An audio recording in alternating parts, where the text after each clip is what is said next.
But this is Tina Faye Kemp. She went missing on February, or was last seen on February 3rd, 1979 in Felton, Delaware. She was just 14 years old. So we had Chantal, who was 15, and now we got Tina Faye, who was 14. And this is one that just seemingly vanished into thin air. So she was 14 at the time she went missing. She was 5 foot to 5'1", 100 pounds, with dark brown hair and blue eyes. She did have some freckles. She has a 1/2-inch mole on her upper, or on her right tricep. She was last seen wearing a white sweater, a red and white flannel shirt, blue jeans, boys red and white sneakers, a leather strap on her left arm with the name Eric, ERIC, on it, and a gold band type ring with white rhinestones. So Tina, so there's not a whole lot of information. Tina was last seen at her home on Main Street in Felton, Delaware at around 9 a.m. on February 3rd, 1979. She walked away from her home after helping hang clothes out on the clothesline to dry. After that, that's basically it. She's never been seen or heard from again.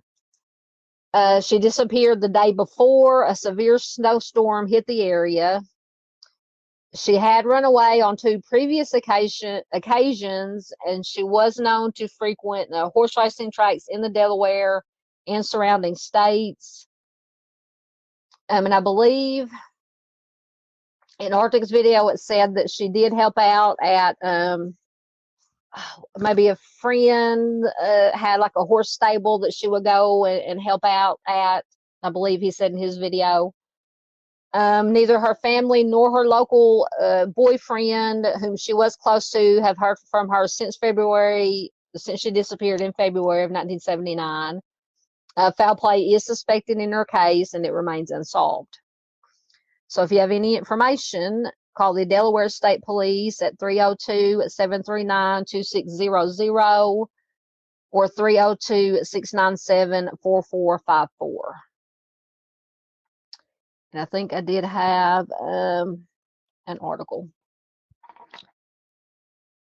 Give me a drink. And this article is from February of 2022. It's from NBC News. It says it's been just over 43 years since 14-year-old Tina Faye Kemp was last seen in Felton, Delaware. Her older sister, Brenda King, has been searching for answers since that day. Brenda told Dateline, well, she was into horses, so she did a lot of taking care of horses with her dad, with my dad down at the stables. The siblings often spent time together watching the Brady Bunch, the Partridge Family. Her sister says she had a few friends at school, but, not a lot of friends. Brenda, who was 17 years old at the time, was at work that day. She told Dateline what their mother Ruth told her happened. She thought Tina was outside hanging up clothes, and she checked her room because I think I remember something about Tina said she didn't feel good, but Tina was not in her room. She was not outside, and no one had any idea where she went. She just disappeared. Brenda, her sister, says it was rough because she had left and run away 2 times before within only a couple of months. And apparently she'd gone to a boyfriend's house those 2 times. So when it happened this time, that's kind of what we were thinking, the same thing, that she had went to the boyfriend's house, but she hadn't. Tina's boyfriend at the time, whose name was Eric, said he had not seen her. Brenda told Dateline that after she returned home from work that day, she joined her mother searching for Tina. She says, we went riding around, looking up and down the roads. I don't know what we thought we were going to find, but we felt we needed to do something. Absolutely. Unfortunately, they did not find her. Brenda says it wasn't the same as it is now with all the alerts that they send out. And now the whole town will get together and go search for people, and none of that happened. Brenda recalled one of the times Tina had run away before. She says, I was on my way to work and she was walking the road towards out past Frederick, and me and my other sister stopped and picked her up and brought her back home.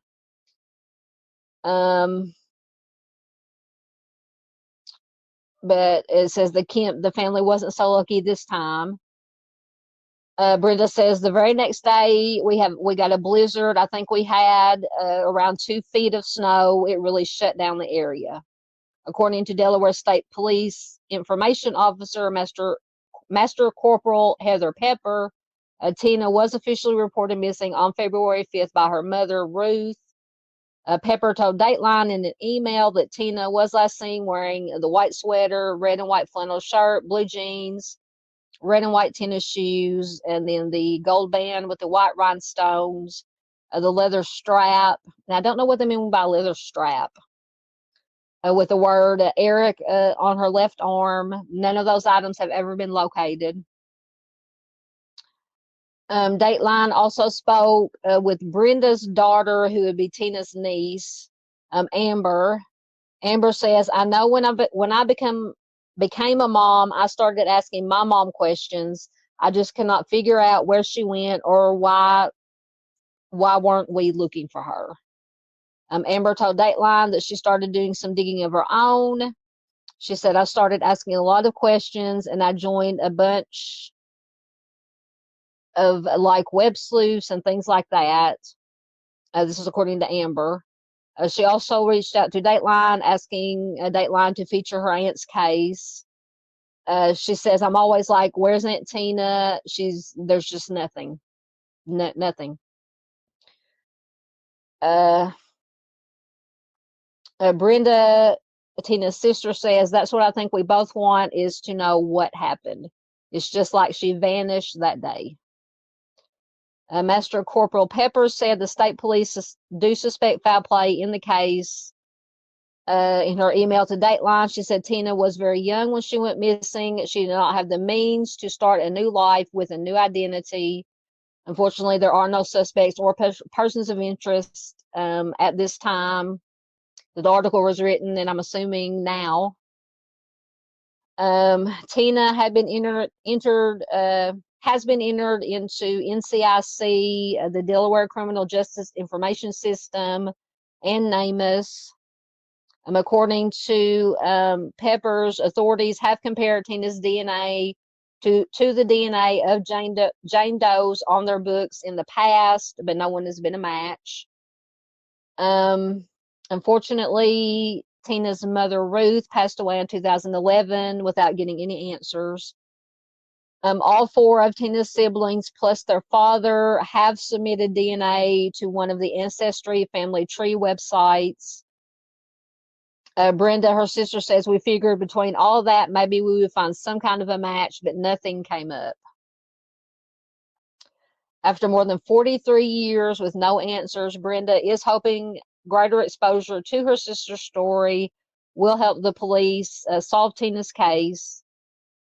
Brenda says, we were just talking the other night that we were going to go to the station ourselves and sit there until somebody got us what we needed. Both Brenda and Amber agree they need anyone who may have come across Tina or remember something from 1979 to come forward. Tips, sightings, information. They're hoping someone knows anything. If you know something, say something. If you see something, say something. If you saw something, say something. The Delaware State Police have had no leads as to Tina's whereabouts.